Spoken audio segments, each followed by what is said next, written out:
Good morning. It's March 23rd, 2020, but I'm thinking about a different time. It was the fall of 1952.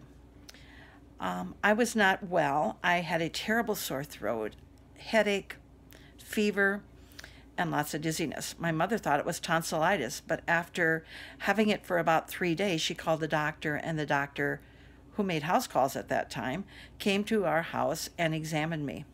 In the examination, he asked me to walk across the floor, which I did, and I was already starting to limp. He looked at my mother and said, "I think Virginia has polio. You need to take her to the hospital."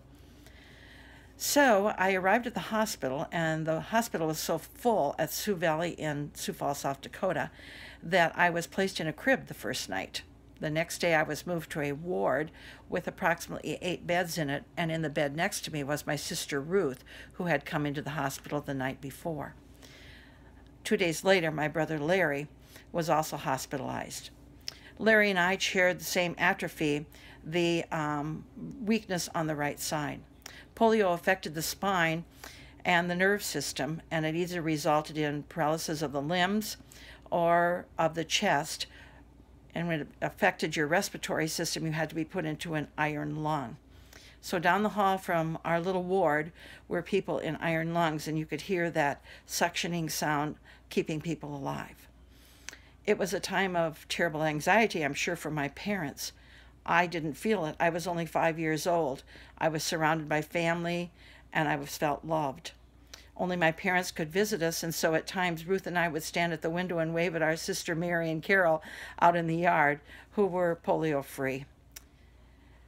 Polio was a terrible epidemic. It lost about over 3,000 lives in 1952, and 1,000 were affected. It especially affected children.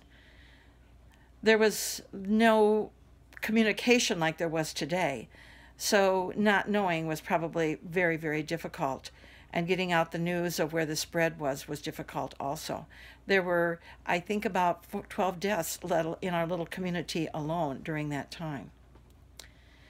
My father was a farmer. He had a family of 5 and no health insurance. So being hospitalized from October 19th to November 5th was a terrible financial burden for him. The Sister Kennedy Institute helped him out, but still it was financially devastating for them.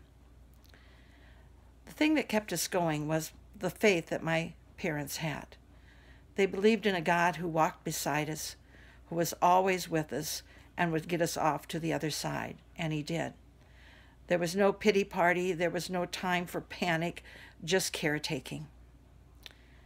We are faced with some of the same decisions today, but we have a whole lot more information that we can gather around. Please take this time to let God walk beside you, knowing that we'll get to the other side and he'll still be there waiting for us. Stay safe and stay home.